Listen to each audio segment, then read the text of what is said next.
Everyone, मैं विकास Chauhan exam थून में आपका स्वागत करता हूं। हमारी एमपीजी के क्वेश्चन सीरीज स्टार्ट हो चुकी है दोस्तों। अगर आप हमारे चैनल पर नए आए हैं तो हमारे चैनल को सब्सक्राइब कर दीजिए, लाइक कर दीजिए और बेल आइकन को जरूर प्रेस करें ताकि हमारे हर वीडियो का नोटिफिकेशन आपको मिलता रहे। बहुत सारे का कमेंट्स ये भी आ रहे हैं कि हम बेल आइकन को प्रेस तो किया है लेकिन नोटिफिकेशन नहीं आता। तो आप जब बेल आइकन को प्रेस करेंगे, है ना, तो जब आप बेल आइकन को प्रेस करेंगे तो वहाँ पर आपको एक ऑल का ऑप्शन आएगा। तो वहाँ पर आप ऑल के ऑप्शन पर क्लिक करिएगा। तो ऑल के ऑप्शन पर जब आप क्लिक करेंगे तो हमारे नोटिफिकेशन आपको मिलने लग जाएंगे। चलिए देख लेते हैं अपना पहला क्वेश्चन।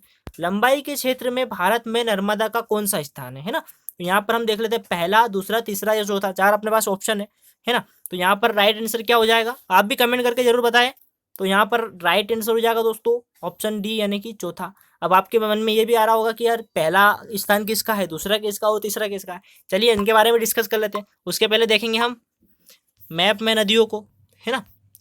ये देखिए, मैं जब ज्योग्राफी आपको पढ़ाऊंगा लाइव क्लासेस, तो ये सारी चीज़ें मैं आपको बिल्कुल डिटेल्स से पढ़ाऊंगा। बहुत अच्छा, बहुत मज़ा आएगा हमको ज्योग्राफी पढ़ने में भी। तो देखिए यहाँ पर कौन कौन सी नदियाँ, ये है आपकी गंगा नदी जिसका मध्य भारत में कौन सा स्थान है, पहला। इसके बाद में आपकी कौन सी नदी है ना। तो इसके बाद में है आपकी, देखिए यहाँ पर दिख रही है आपको गोदावरी नदी, है ना। ये है आपकी गोदावरी नदी। इसके बाद है आपकी कृष्णा नदी, है ना। गोदावरी के नीचे कृष्णा नदी। और कृष्णा के बाद में चौथा स्थान किसका है, नर्मदा का है ना। ये नर्मदा। चलिए यहाँ पर देखिए इनकी लंबाई के बारे में बात कर लेते हैं कि गंगा नदी का पहला स्थान है ना। तो इसकी लंबाई कितनी होगी, ज़्यादा होगी, यानी कि कितनी लंबाई है इसकी, तो 25 किलोमीटर। ये भी क्वेश्चन पूछा जाता है कि गंगा नदी की लंबाई कितनी है टोटल, है ना। तो इसकी लंबाई कितनी है, 25 किलोमीटर, है ना, यानी कि 2525 किलोमीटर। इसके बाद में गोदावरी नदी, तो गोदावरी नदी भारत की दूसरी बड़ी नदी है, इसका भी पूछा जाता है। तो इसकी लंबाई कितनी है, तो इसकी लंबाई है 1465 यानी कि 1465 किलोमीटर। इसके बाद में आएगी आपकी कृष्णा नदी। तो कृष्णा नदी की लंबाई कितनी आ गई है, यहाँ पर है 1400 किलोमीटर। इसके बाद आपका नदी का कौन सा नाम है, नर्मदा नदी। नर्मदा नदी की लंबाई कितनी है, 1312 यानी कि 1312 किलोमीटर। अब देखिए दोस्तों, क्वेश्चन इस टाइप से भी पूछे जाते हैं कि नर्मदा नदी की, है ना, एमपी में ये क्वेश्चन पूछा ही जाता है कि नर्मदा नदी की मध्य प्रदेश में लंबाई कितनी है। एक टोटल लंबाई और एक मध्य प्रदेश में लंबाई, यानी कि नर्मदा नदी 3 राज्यों से होकर बहती है। कौन कौन सा, एक आपका एमपी, है ना, एक आपका महाराष्ट्र, है ना, यानी कि आपका एक आ जाएगा आपका महाराष्ट्र, और एक है आपका गुजरात। कौन से, गुजरात से। तो ये 3 राज्य हैं जहाँ से नर्मदा नदी बहती है। तो अब इसकी मध्य प्रदेश में कितनी लंबाई है, तो ओनली मध्य प्रदेश की लंबाई की बात करें तो इसकी मध्य प्रदेश में लंबाई दोस्तों 1077 किलोमीटर, है ना। 1077 इसकी मध्य प्रदेश में लंबाई है। चलिए चलते हैं अगले क्वेश्चन की ओर। अगला क्वेश्चन है हमारा, गंधर्व पुरस्कार किस क्षेत्र से संबंधित है। गंधर्व पुरस्कार जो है किस क्षेत्र से संबंधित है, पुरस्कार के बारे में हम बात करेंगे। देखिए गंधर्व पुरस्कार की यहाँ बात आ रही है, यहाँ पर 4 ऑप्शन अपने पास, संगीत, नृत्य, नाटक या साहित्य। तो यहाँ पर ऑप्शन ए राइट हो जाएगा संगीत के लिए। चलिए अब देख लेते हैं हम इसको मैप में थोड़ा सा। मैप से पहले हम इसके बारे में कुछ परिचय कर लेते हैं, बातें कर लेते हैं। देखिए ये है आपके कुमार गंधर्व, है ना, आपने शायद नहीं देखा होगा, है ना, और अगर देखा हो तो अच्छी बात है। देखिए इनके हम डिस्कस कर लेते हैं। कुमार गंधर्व मध्य प्रदेश के देवास जिले से, यह भी क्वेश्चन पूछा जाता है। एक संगीतकार थे, कौन थे ये, एक संगीतकार थे कुमार गंधर्व, जिनका निधन कब हुआ था, 1992 में। ये तो पूछा ही नहीं जाता है ना। और कुमार गंधर्व पुरस्कार इन्हीं के नाम पर दिया जाता है, यानी कि इन्हीं के नाम पर इसका नाम रख दिया कुमार गंधर्व पुरस्कार संगीत के क्षेत्र में। चलते हैं अगले क्वेश्चन की ओर। अगला क्वेश्चन दोस्तों हमारा, मध्य प्रदेश के बीच से गुजरने वाली कर्क रेखा किस नदी के समानांतर होकर गुजरती है। यानी कि जो कर्क रेखा है अपनी, है ना, अपने मध्य प्रदेश के बीचों बीच से कर्क रेखा गुजरती है, तो उसी के समानांतर का मतलब होता है कि उसके जैसे, है ना। यानी कि अगर कर्क रेखा ये है एक सीध में, तो जाहिर सी बात है कि ऐसी नदियाँ गुजरेगी। तो कौन सी नदी गुजरती है, यहाँ पर 4 ऑप्शन देख लेते हैं, ताप्ती, महानदी, गोदावरी या नर्मदा। तो यहाँ पर ऑप्शन डी हो जाएगा इसका राइट आंसर। चलिए मैप में देख लेते हैं। ये है आपकी दोस्तों, थोड़ा सा ऊपर लूंगा मैं, ये है दोस्तों आपकी नर्मदा नदी जो हरी हरी दिखाई दे रही है, आप देख पा रहे होंगे, है ना। मैं कलर चेंज करके आपको दिखा देता हूँ। देखिए ये है आपकी, ये है आपकी हरी वाली जो दिख रही है आपकी नर्मदा नदी, ठीक है। और देखिए एक मैंने मैप आपके लिए नीचे लेकर आया हूँ कि ये है आपकी कर्क रेखा गुजर रही है ये, और कर्क रेखा की यहाँ कहाँ से गुजर रही है, नर्मदा नदी यहाँ से गुजर रही है, यानी कि हो गए ना समानांतर। तो यहाँ पर राइट आंसर क्या हो जाएगा, नर्मदा नदी। चलते हैं अगले क्वेश्चन की ओर। अगला क्वेश्चन है हमारा, मध्य प्रदेश की उत्तरी सीमा चंबल नदी द्वारा बनती है ना। इसी प्रदेश की दक्षिणी सीमा किस नदी से बनती है, यानी कि उत्तरी सीमा जो है वो चंबल नदी से बनती है। फिर मैं आपको मैपिंग में लेके चलता हूँ ऊपर थोड़ा सा, है ना। ये देखिए आप, इसकी चर्चा हमने पहले भी कर ली थी, फिर भी कर लेते हैं। ये यहाँ से इंदौर की जानापाव पहाड़ी, मऊ की जानापाव पहाड़ी से निकलती है ना चंबल नदी, और चंबल नदी ये उत्तरी सीमा बनाती है। देखिए ये देख रहे हैं आप, ये वाला पोर्शन ये। तो पूछ रहे हैं कि इसकी दक्षिणी सीमा ये वाली कौन सी नदी बनाती है ना। तो दक्षिण सीमा कौन सी नदी बनाती है, तो यहाँ पर आपका राइट आंसर हो जाएगा गोदावरी नदी। ये भी हम ज्योग्राफी में पढ़ेंगे तो अच्छे से पढ़ेंगे। चलते हैं अगले क्वेश्चन की ओर। मध्य प्रदेश के एकमात्र किस जिले में अफीम का उत्पादन होता है, यानी कि कौन सा वह जिला मध्य प्रदेश का एकमात्र जिला है जहां अफीम का उत्पादन होता है और बहुतायत में होता है। यहाँ पर चार ऑप्शन देख लेते हैं अपन, मंदसौर, गुना, राजगढ़ या धार। तो यहाँ पर राइट आंसर हो जाएगा दोस्तों ऑप्शन ए मंदसौर। अब आप जब मंदसौर साइड जाएंगे तो आपको इस तरह की खेती दिखेगी, एक इमेज लेकर आया हूँ, ये वाली खेती। आप मंदसौर साइड में जब जाएंगे, उधर से कहीं गुजरेंगे तो आपको वहाँ पर इस टाइप की खेती देखेगी, मिलेगी देखने को। तो ये है आपकी अफीम की खेती। चलते हैं अगले क्वेश्चन की ओर। दोस्तों अगर वीडियो अच्छा लग रहा हो तो लाइक कर दीजिए, शेयर कर दीजिए अपने दोस्तों में, है ना। तो देखते हैं अगला क्वेश्चन। मध्य प्रदेश राज्य किस खनिज की दृष्टि से समृद्ध नहीं है। देखिए समृद्ध है ये नहीं पूछा है, नहीं है इसके बारे में पूछा है। देखिए यहाँ पर अपन चार ऑप्शन देख लेते हैं अपने, पेट्रोलियम, लोह अयस्क, मैग्नीज या कोयला। तो यहाँ पर राइट आंसर क्या हो जाएगा दोस्तों, तो यहाँ पर राइट आंसर हो जाएगा आपका ऑप्शन ए यानी पेट्रोलियम। पेट्रोलियम हमारे खनिज की दृष्टि से समृद्ध नहीं है हमारा मध्य प्रदेश, यानी पेट्रोल यहाँ पर नहीं होता है इतना। देखिए यहाँ पर एक डिटेल से पढ़ लेते हैं हम। मध्य प्रदेश खनिज संपन्न की दृष्टि से एक महत्वपूर्ण राज्य है। खनिज की दृष्टि से तो महत्वपूर्ण है। यहाँ पर कौन से खनिज पाए जाते हैं, जैसे कि यहाँ पर कोयला, बॉक्साइट, डोलोमाइट, मैग्नीज। मैग्नीज है ना, यहाँ पर एक क्वेश्चन मैंने पहले करा चुका हूँ वीडियो में मैं, है ना। बहुत इंटरेस्टिंग वीडियो बनाए हैं वो भी, तो आप जाकर अगर देखना चाहते हैं तो मैं नीचे डिस्क्रिप्शन में उसका लिंक दे दूंगा, आप वहाँ से भी देख सकते हैं। तो मैग्नीज राजधानी किसे कहा जाता है, ये भी क्वेश्चन आता है। तो बालाघाट को मैग्नीज राजधानी कहा जाता है ना। अब यहाँ पर देखिए लोह अयस्क भी पाया जाता है, और खनिज मुख्य रूप से पाए जाते हैं मध्य प्रदेश में। खनिजों की 1500 से अधिक खदानें हैं। कितनी खदानें हैं, 1500 से अधिक। तो आप अनुमान लगा सकते हैं कि खनिज की दृष्टि संपन्न है, लेकिन पेट्रोल यहाँ पर नहीं होता है। चलिए अगला क्वेश्चन की ओर चलते हैं। मध्य प्रदेश का कौन सा राष्ट्रीय उद्यान 32 पहाड़ियों से घिरा हुआ है, यानी कि 32 पहाड़ियों से घिरा हुआ है। ये बहुत इंपॉर्टेंट क्वेश्चन हो जाता है आपका, है ना। यहाँ पर चार ऑप्शन देख लेते हैं हम, बांधवगढ़ राष्ट्रीय उद्यान, कान्हा राष्ट्रीय उद्यान, फासिल राष्ट्रीय उद्यान या माधव राष्ट्रीय उद्यान, है ना। तो यहाँ पर कौन सा राइट आंसर हो जाएगा देख लेते हैं। चलिए यहाँ राइट आंसर हो जाएगा ऑप्शन ए बांधवगढ़ राष्ट्रीय उद्यान। चलते हैं इसके बारे में थोड़ा सा पढ़ लेते हैं। बांधवगढ़ राष्ट्रीय उद्यान मध्य प्रदेश के उमरिया जिले में स्थित है। कहाँ स्थित है ये भी पूछा जाता है, तो ये है आपके उमरिया जिले में, है ना, उमरिया जिले में स्थित है। इसके बाद में क्या, यह वर्ष 1968 में राष्ट्रीय उद्यान बनाया गया। 1968 में यह राष्ट्रीय उद्यान कब बनाया गया, ये भी क्वेश्चन आता है।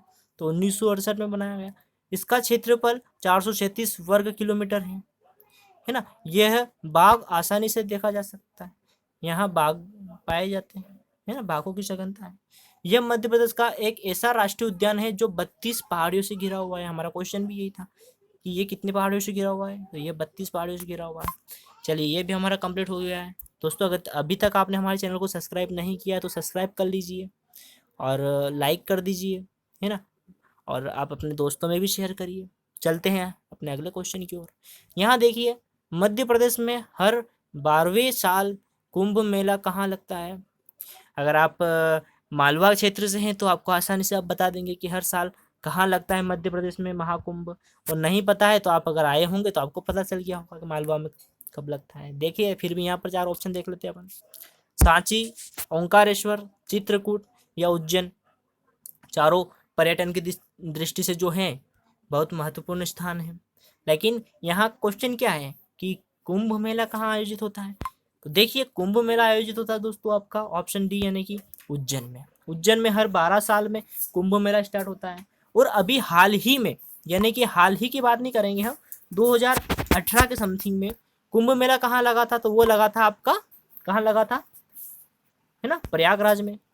कहाँ लगा था, प्रयागराज में। आप सभी जानते होंगे प्रयागराज में लगा था। और प्रयागराज के पहले कहाँ लगा था, तो 2016 में कहाँ लगा था, तो 2016 में उज्जैन में ही लगा था महाकुंभ। आप आए भी होंगे, है ना। देखिए ये है उज्जैन का, मैंने एक फोटो लिया हुआ है, मालवा की बात कर रहे हैं तो, है ना। तो ये देखिए उज्जैन में यहाँ पर स्नान किया जाता है ना, रामघाट साइड में। तो ये भी आपका हो गया राइट। चलते हैं अगले क्वेश्चन की ओर। अगला क्वेश्चन है हमारा, मध्य प्रदेश की सीमा कितने प्रदेशों के साथ जुड़ी हुई है। मध्य प्रदेश की सीमा कितने प्रदेशों के साथ जुड़ी हुई है, यानी कि मध्य प्रदेश से सटे हुए राज्य कौन कौन से हैं। तो यहाँ पर 4 ऑप्शन देख लेते हैं, 5, 6, 7 या 8, है ना। ये अपने पास 4 ऑप्शन है। तो यहाँ पर राइट आंसर क्या हो जाएगा, राइट आंसर हो जाएगा ऑप्शन ए यानी कि 5। चलिए देख लेते हैं कौन कौन से राज्य जुड़े हुए हैं, ये भी क्वेश्चन पूछा जाता है। देखिए यहाँ पर आप देखेंगे उत्तर की ओर, ऊपर की ओर, तो ये है आपका यूपी यानी उत्तर प्रदेश, ठीक है। उसके बाद में हम देखेंगे इधर राजस्थान। इसके बाद यहाँ पर छोटा सा कुछ हिस्सा गुजरात का है। यहाँ नीचे है महाराष्ट्र, और ये है आपका छत्तीसगढ़।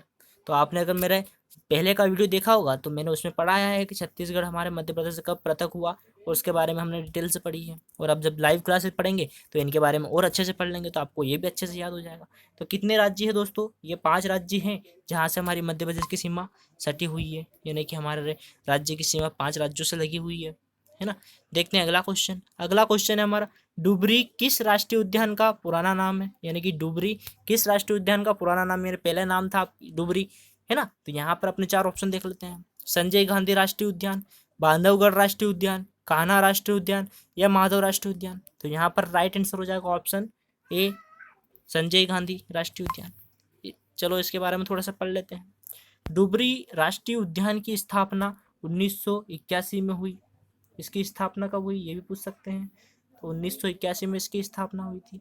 वनडे एग्जाम होते हैं, जैसे कि आपके एमपी पुलिस वगैरह के जो वनडे के एग्जाम होते हैं उनमें इस टाइप के ही क्वेश्चन आते हैं, है ना। तो जैसे कि डुबरी राष्ट्रीय उद्यान की स्थापना 1981 में हुई, जिसका बाद में नाम क्या रखा गया था, तो बाद में इसका नाम रखा था दोस्तों संजय गांधी राष्ट्रीय उद्यान। चलते हैं अगले क्वेश्चन की ओर।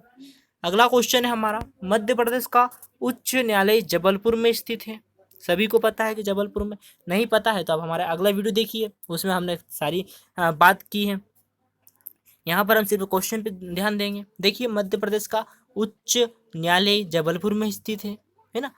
उच्च न्यायालय की खंडपीठ राज्य के किस जिले में स्थित है, यानी कि खंडपीठों की बात कर रहे हैं, है ना। देखिए खंडपीठें क्या होती है वो भी हम बातें करेंगे। देखिए यहाँ पर ऑप्शन देख लेते हैं हम, उज्जैन, इंदौर, ग्वालियर, है ना, या इंदौर ग्वालियर दोनों में है।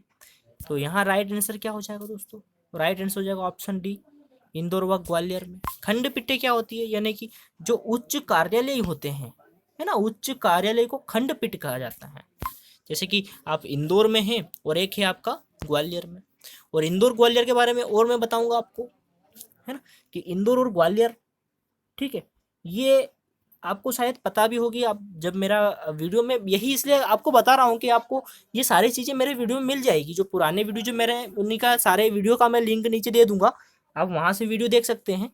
तो ये चीज़ें मैं इसलिए बता रहा हूँ आपको कि आप उन वहाँ से इनके अच्छे से डिटेल से पढ़ सकते हैं। जैसे कि जब एबीसी में हमारा स्वतंत्रता के बाद में हमारा जो 3 भागों में डिवाइड हुआ था मध्य प्रदेश, है ना, तो जो पार्ट बी है उसकी राजधानी हुआ करती थी ये दोनों, यानी कि इंदौर और ग्वालियर उसकी राजधानी भी हुआ करती थी। तो ये भी मैंने पिछले वीडियो में पढ़ा दिया है। चलते हैं अगले क्वेश्चन की ओर।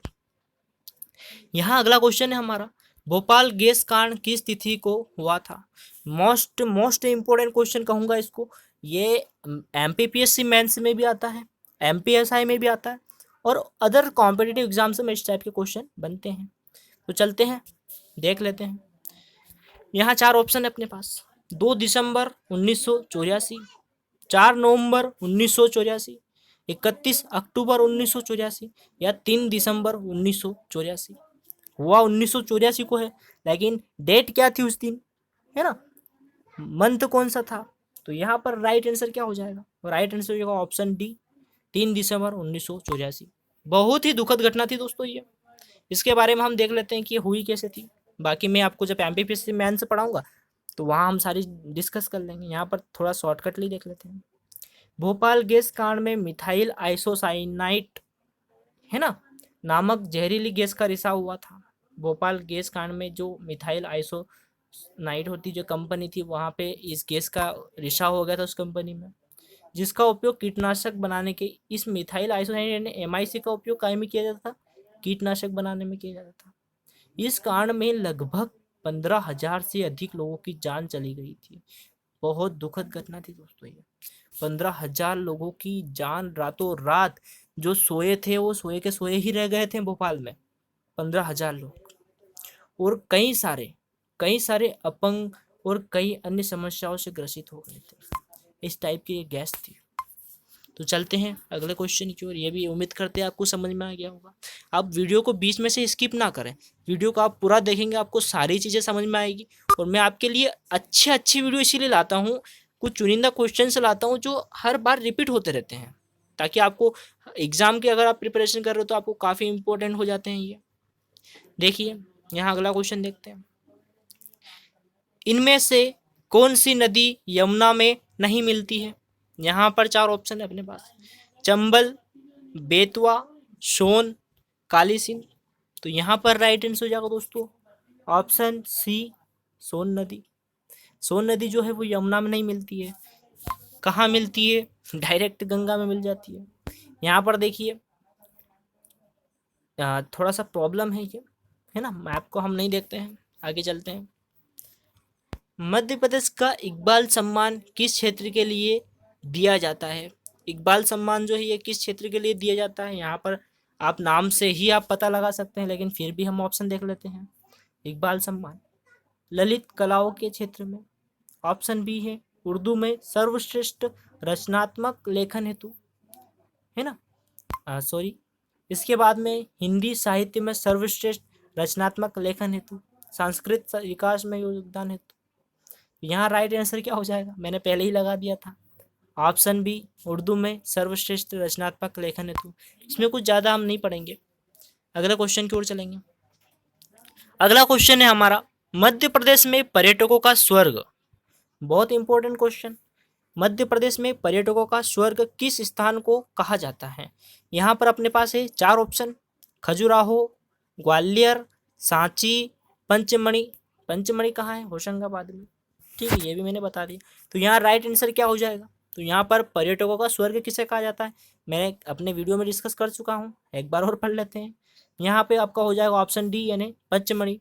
चलते हैं इसको देख लेते हैं। ये आपको जो दिख रहा है ना, ये देखिए आप, ये पंचमढ़ी का एक दृश्य है, पर्यटन की दृष्टि से बहुत महत्वपूर्ण हो जाते हैं ये गुफा है पंचमढ़ी में। चलते हैं अगले क्वेश्चन की ओर। आप जब पंचमढ़ी जाएंगे, होशंगाबाद में स्थित है, काफ़ी अच्छी जगह है, जरूर जाइए आप। चलते हैं अगले क्वेश्चन की ओर। मध्य प्रदेश के एकमात्र आदिवासी मुख्यमंत्री कौन थे जो मात्र 13 दिनों तक ही इस पद पर रहे, यानी कि कौन थे वो मुख्यमंत्री जो आदिवासी थे, है ना, आदिवासी समुदाय थे। तो यहाँ पर 4 ऑप्शन अपने पास। श्री वीरेंद्र कुमार सकलेचा, श्री भगवंत राव मंडलोई, डॉक्टर कैलाश नाथ काटूजू, और यहाँ पर ऑप्शन डी है राजा नरेश चंद्र। तो इसका भी राइट आंसर हो जाएगा ऑप्शन डी, राजा नरेश चंद्र। कैसे दिखते थे, ये आप देख रहे हैं इनकी तस्वीर, ये है आपकी राजा नरेश चंद्र। अब यहाँ पर मैं आपके लिए एक क्वेश्चन आपको देता हूँ जो आप मुझे कमेंट में बताइएगा, है ना। सबसे कम समय तक कौन से मुख्यमंत्री रहे मध्य प्रदेश में, सबसे अधिक कौन से रहे ये मैं बता देता हूँ। सबसे अधिक रहे हमारे वर्तमान मुख्यमंत्री श्री शिवराज सिंह चौहान, ये सबसे अधिक समय तक हमारे मध्य प्रदेश के मुख्यमंत्री हैं रहे और अभी भी वर्तमान में हैं। और सबसे कम मुख्यमंत्री कौन रहे, कब कब सबसे कम समय तक मुख्यमंत्री मध्य प्रदेश के कौन रहे, ये आप कमेंट करके जरूर बताएं। चलते हैं अगले क्वेश्चन की ओर। मध्य प्रदेश का खेल कूद समाचार पत्र कौन सा है? ये भी बहुत इंपॉर्टेंट क्वेश्चन हो जाता है मेंस के लिए, पीटी एमपीपीएससी के पीटी एग्जाम्स के लिए या अदर एग्जाम्स के लिए। देख लेते हैं मध्य प्रदेश का खेल कूद समाचार पत्र। आपको खेल में इंटरेस्ट होगा तो वैसे ही आपको पता होगा, फिर भी हम अपना ऑप्शन देख लेते हैं। यहाँ ऑप्शन ए है खेल हलचल, ऑप्शन बी खेल खिलाड़ी, ऑप्शन सी गेम दुनिया या ऑप्शन डी इनमें से कोई नहीं। यहाँ राइट आंसर हो जाएगा दोस्तों आपका ऑप्शन ए खेल हलचल। ये है आपका खेल कूद समाचार पत्र मध्य प्रदेश का। चलते हैं अगले क्वेश्चन की ओर। अगला क्वेश्चन दोस्तों हमारा, भारत हैवी इलेक्ट्रिकल्स लिमिटेड की स्थापना मध्य प्रदेश के किस नगर में की गई है? किस नगर में, मध्य प्रदेश के कौन सा नगर या जिला हम कह सकते हैं उसमें की गई है? तो यहाँ हमारे पास चार ऑप्शन है, जबलपुर, ग्वालियर, इंदौर या भोपाल। यहाँ पर राइट आंसर हो जाएगा ऑप्शन सी भोपाल। ये क्वेश्चन एक टाइप से और पूछा जाता है। ये आपको पूछा जाता है कि भेल की स्थापना कहाँ, भेल कहाँ पर है? BH है ना, L है ना, इस टाइप से BHEL है ना, ये भेल। ऐसे भी क्वेश्चन आ सकता है कि भेल की स्थापना कहाँ की गई है, तो यहाँ भी आप लगा दीजिएगा कि भोपाल में। चलते हैं अगले क्वेश्चन की ओर। अगला क्वेश्चन हमारा इंपॉर्टेंट हो जाता है उद्योग की दृष्टि से। मध्य प्रदेश में तेंदुपत्ता सर्वाधिक निम्नलिखित में से किस उद्योग में प्रयुक्त होता है? यहाँ पर चार ऑप्शन देख लेते हैं कि तेंदुपत्ता सर्वाधिक किस उद्योग में उपयोग किया जाता है। चमड़ा रंगने का उपयोग उद्योग है ना, लाख उद्योग, बीड़ी उद्योग या गोंद उद्योग। तो यहाँ राइट आंसर हो जाएगा ऑप्शन सी बीड़ी उद्योग। और बीड़ी उद्योग से कई लोगों को जो है रोजगार मिलता है। ये इस टाइप के पेड़ों पर ये जो पत्ते लगे होते हैं, पहले तो इनका संग्रहण किया जाता है, यानी कि इन्हें तोड़ा जाता है, तो मजदूरी यहाँ पर रोजगार दिया जाता है। तो एक रोजगार के लिए भी बहुत अच्छा ये है उद्योग। उसके बाद कई सारे यहाँ पर ये सिर्फ मजदूरों से कार्य किया जाता है इस उद्योग में, है ना, तो काफ़ी हेल्प मिल जाती है रोजगार के क्षेत्र में। चलिए यहाँ हम अगले क्वेश्चन की बात करते हैं।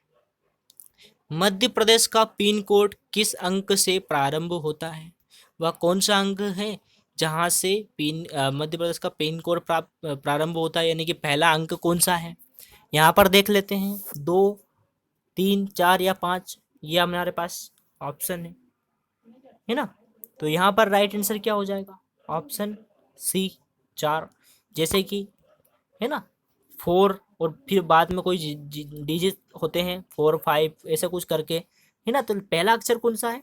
4 आता है पिन कोड में।